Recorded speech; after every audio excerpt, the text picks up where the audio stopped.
I know it's been a while. There's been a lot going on.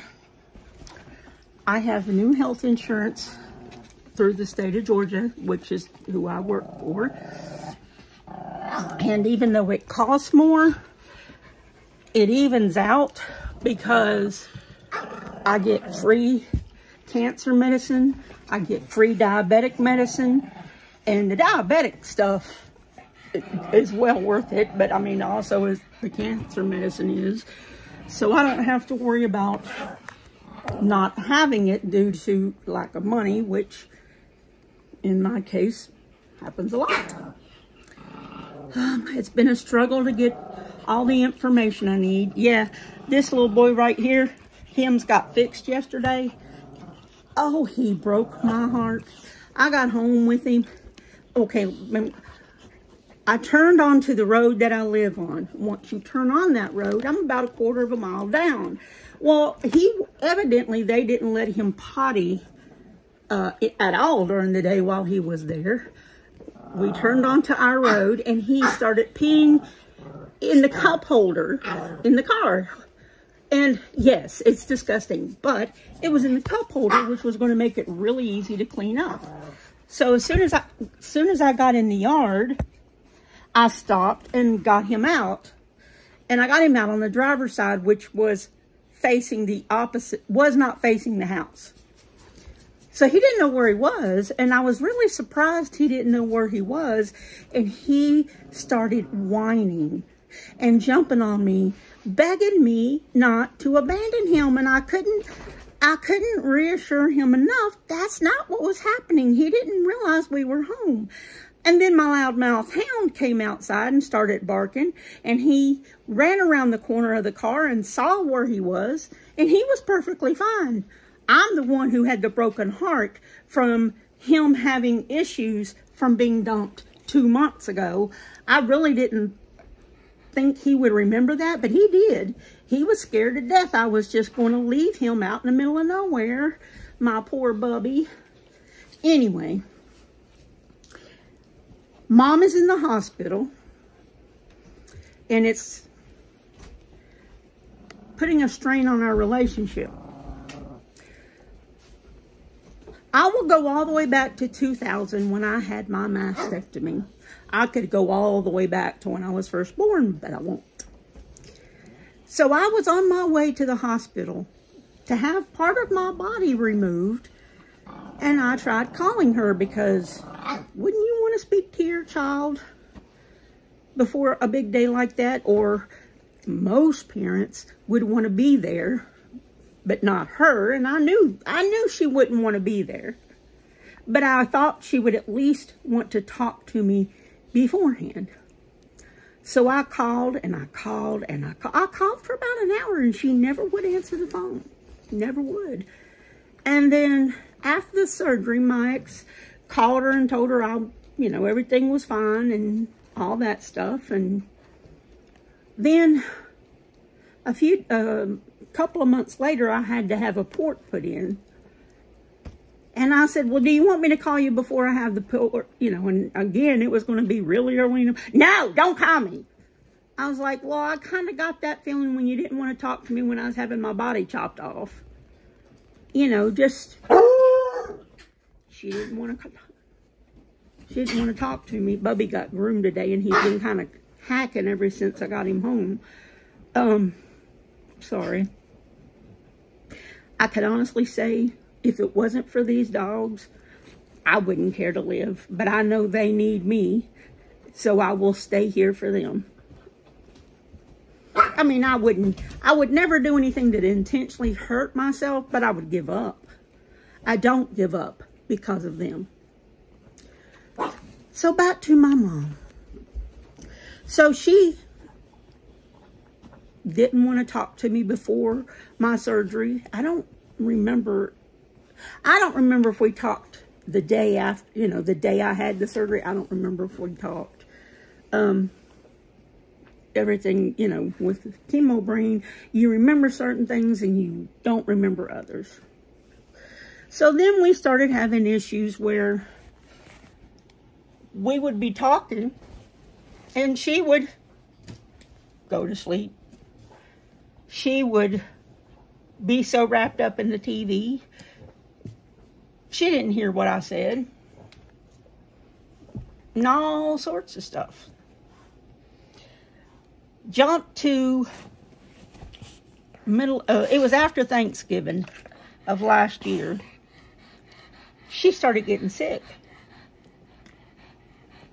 It wasn't her breathing or anything like that. She sounded like she was getting weaker and weaker every single day.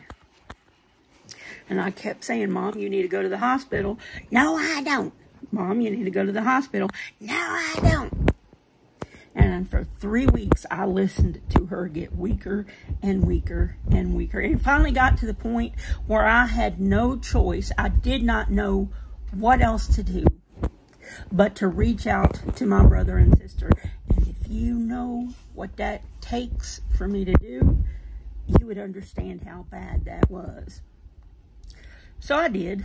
I reached out through through two nieces, my brother's daughter and my sister's daughter. I told them both what was going on, and they told their respective parent. And my brother actually made an effort to go see my mother. My brother lives 20 minutes away from her and never goes and sees her. Now, I will say I understand why, but to only show up when she's sick is just don't show up. You know, it's just, if you don't want anything to do with her when she's healthy, don't come around when she's sick. Like I said, I understand why he doesn't want anything to do with her. He's got good reasons. We might talk about that later. I don't know. Anyway, he actually went down there and tried to talk her into going to the hospital. Nope, wouldn't go. About 12 o'clock in the morning, she told my uncle to call the ambulance because she couldn't breathe. She went to the hospital. They admitted her. I knew it was really bad. So I took out a small loan, and me and my little ride or die over here, we went up there. I got a hotel room. Yeah, I got a hotel room. And I spent 2 or 3 days up there with her. And I snuck Oscar into the hospital. As long as he was covered up and they didn't see him go in. The volunteers were the bad ones. I mean, I stood right there and held him in front of the cardiologist, and he never said a word. The nurses enjoyed it. And anyway, so when I got there, she was coherent. She knew who she was. She knew all that stuff. She was not doing well. Her blood pressure would get so low. I mean, it was just like non-existent. Her kidneys were not putting anything out. What they did put out looked like pure blood. It wasn't. It was just extremely, extremely concentrated urine. Sorry, I was giving Bubby a treat. And, hold on a minute, okay? What do you want, Bubby? You want another marrow bone? You want that? Okay, well, I'll put them both up. Okay. Anyway, so I'm up there I go up on Thursday, I come home on Sunday. And things seemed fine between me and my mom. I got in touch with Idiot and Dumbass, my brother and sister, and I said, we don't know how this is going to go with our mother. And the one thing that would make her happy would be to have the 3 of us in the same place at the same time. Nope, they wouldn't do it. I'm coming, kitty. They just would not do it. Okay, fine. Y'all hate me that much that you're going to break your own mother's heart. That's fun. Y'all still can't tell me why you hate me, but you hate me, and That's fine.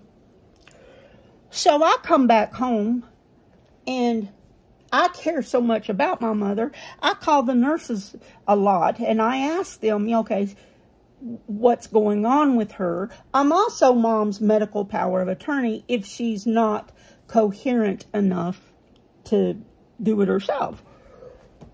So I call up there one time. She's coherent. She's, but I just want to check on her. She's told the nurses not to give me any information, not to tell me anything about her. What they end up doing is saying that the patient doesn't want anybody to know anything about her. She's told us not to give any information to anybody. So I call my mother and I ask her, did you tell the nurses not to give anybody any information, or did you tell the nurses not to give me any information? Her response was, she told them not to give me any information.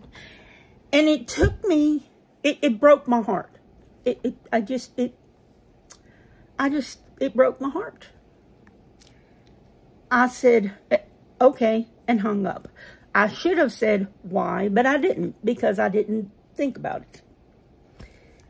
And I made a mistake, calling my aunt and telling her that somebody else needs to be Mom's medical power of attorney, because if she doesn't want the nurses to tell me anything, and they're not allowed to tell me anything, I won't be any good as a medical power of attorney.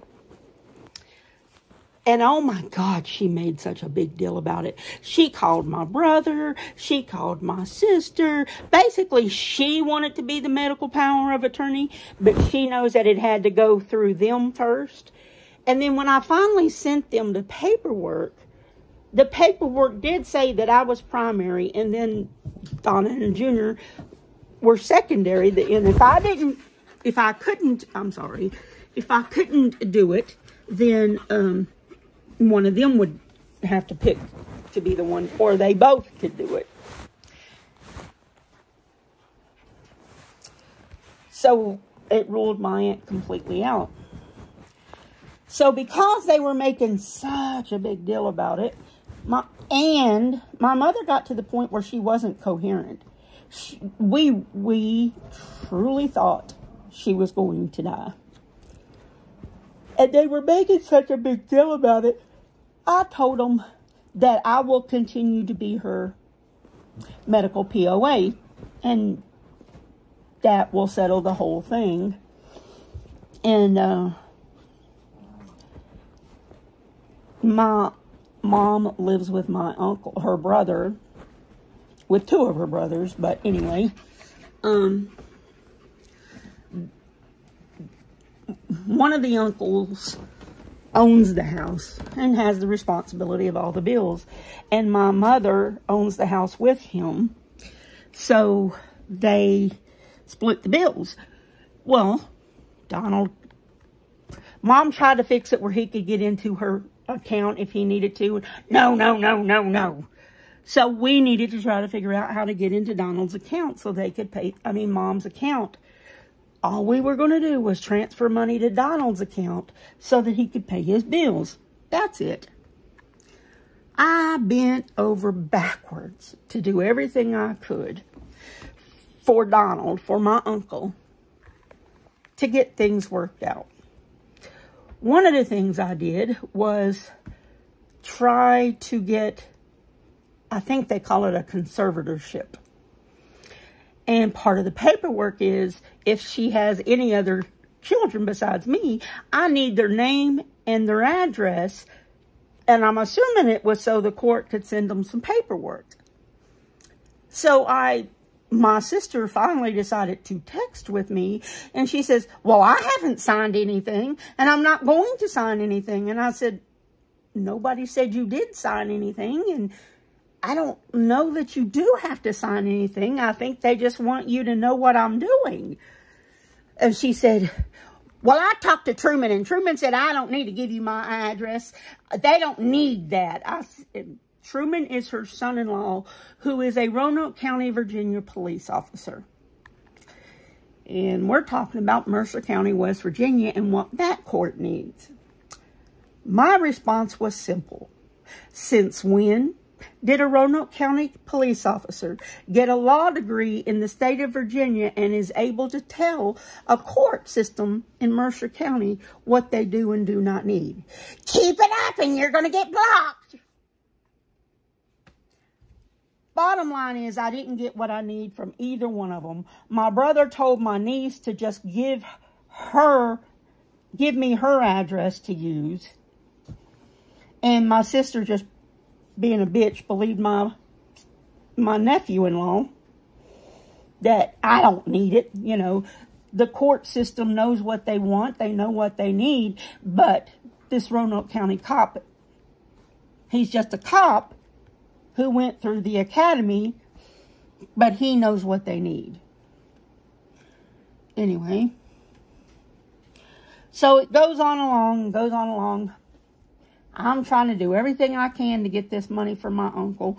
I call my uncle and tell him to call the bank, and I don't remember what we needed, but it was Saturday, and I was very clear. The bank closes at 12. You have to call them before 12. Okay, I'll call him. He calls them at 3 o'clock in the afternoon after they get done playing cards. So, cards takes precedence over everything. Cards, if I needed something for my mom, and I let them know one Wednesday, I might get it on Friday because Thursday they play cards. If it's something they could go to the nursing home where she was at or to the hospital, all they have to do is go get it. They have to wait till they're done playing cards.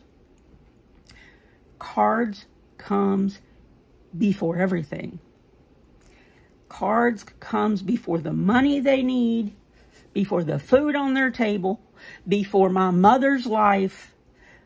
Everything comes before cards. My mom's life could have been on the verge of them doing any one thing, and she would have died if it was on a day they play cards. They play cards on Tuesdays, Thursdays, Saturdays, and Sundays.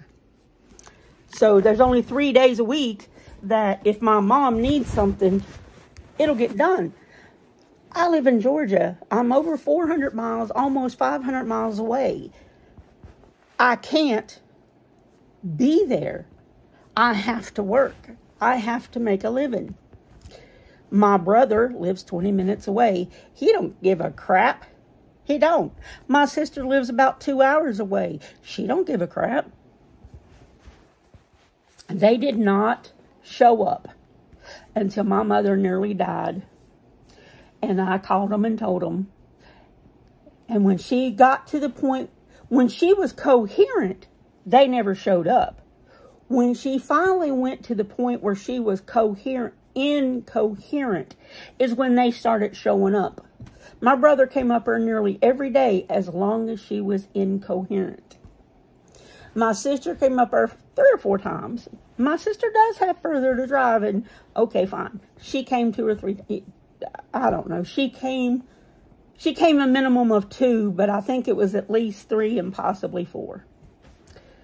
It got to the point where it was time to send her to a nursing home, and the doctor explained we were sending her to the nursing home to die. So I had, because I was the medical POA, I had the responsibility of picking a hospice, and I was setting it all up, and they transferred Mom to a nursing home, and 3 days later she snapped out of it. She recovered, and 3 months later she went home. It was a miracle. Been telling my mama she's a walking miracle ever since.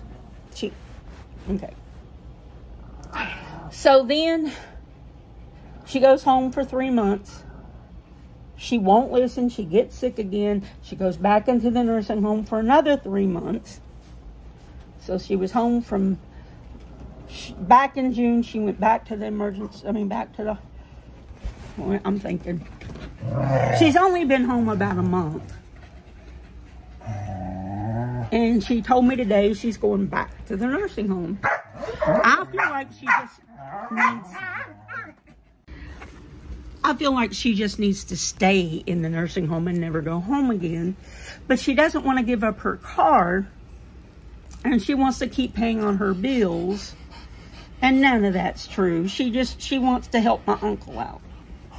Because if she goes into the nursing home, she can't pay for that car, and the car will have to go back, and my uncle won't have a car. I don't know. I do know that she's got congestive heart failure, and the last time she had a echo, her heart was only working at 40 to 45%. She had an echo yesterday, and this is what brought all of this up. She had an echo yesterday, and they should have had the results by now. And if I ask my mom, I don't know, I haven't heard yet. So I was calling the nurse. The nurse I talked to last night said, call me back in 15 minutes because I have to go take care of this patient. Well, me being me, I forgot to call her back. So I called today, and the nurse that answered the phone today says, oh, I don't give test results out. I don't have the authority. Yes, you do. Don't lie to me. Just, you saying you do not have the authority is a bold-faced lie, because nurses always give me information about her. She just didn't want to do it. She said, well, I'll have the doctor call you. I'm like, okay, well, I'll have the doctor call me. I don't care. I just want the information. 4, 5, 6 hours later, no call from the doctor. So I called back, and I said, I would like to know the echo results for my mom. And I was told, well, I gave the doctor the information to call you. I said, well, he didn't call. Can you imagine that? And kind of chuckled. And I said, I just want the results. I said, I don't expect you to tell me anything other than the results, I can figure out the rest on my own. So she puts me on hold. She goes and talks to my mother. And she comes back and proceeds to tell me that my mother said that they don't need to tell me anything until after she talks to the doctor. I said, okay. So I texted my mom and I said, did you tell the nurse not to give me any information? Her response is, she don't know anything. She won't know anything until I talk to the doctor. I said, that didn't answer my question. My question was very specific. Did you tell the nurse not to give me any information? Her response was, nope. My response was, you do know that's the second time in 10 months that you told that hospital not to give me any information. And I left it at that. Normally I call her on my way home, and I didn't. And I'd been in the car about 20 minutes, and she called, and it rang maybe once or twice, and she hung up. I don't care.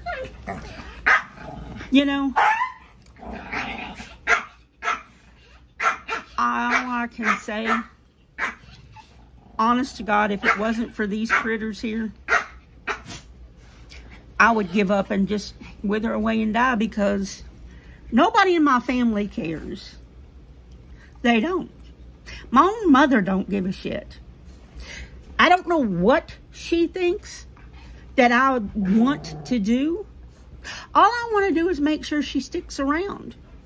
Obviously, she don't want me to care enough to... She don't want me to care. If she don't want me to care, fine. I won't care.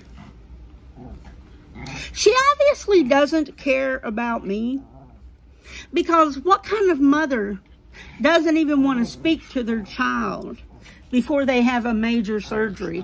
And maybe having a breast removed is not a major surgery. Maybe it's not. To me, it is. And all I wanted was to speak to her, and she didn't want to speak to me. I mean, I literally tried to the point that my ex was saying, you need to stop calling. She's not going to answer. And I kept saying, she'll answer. If she hears it, she'll answer. For me to only find out that day or the next day, within a few days of it, oh, she heard it ringing. She just didn't want to answer it.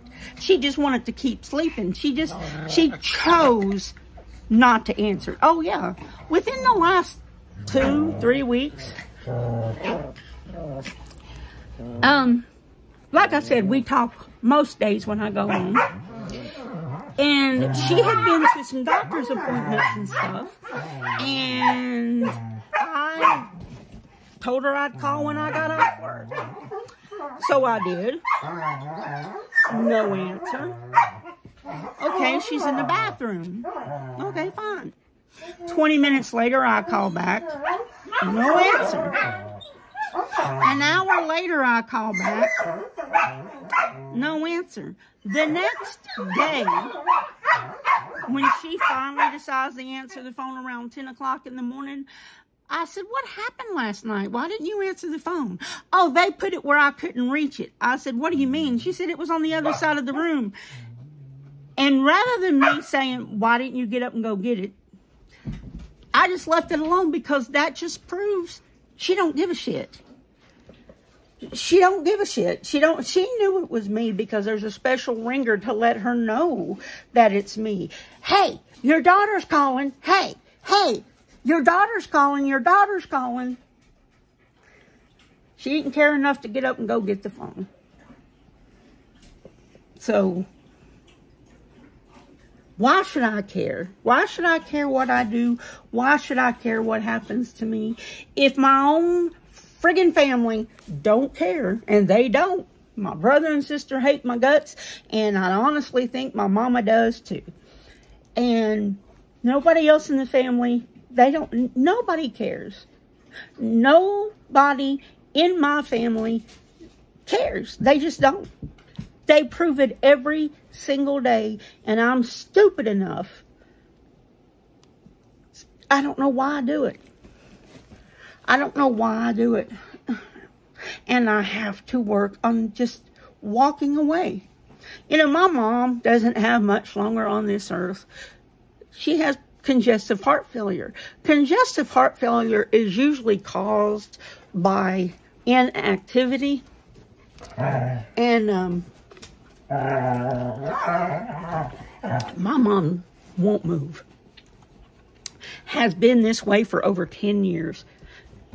She sits in that chair in her room and never moves. She sleeps in it. She sits in it. She's always in that chair. To the point she's got a bed sore, or a pressure sore is what they call them now. She's got a pressure sore on her rear end, and it never gets better. It'll almost get better, and then she goes home and she sits in that chair, and it comes right back.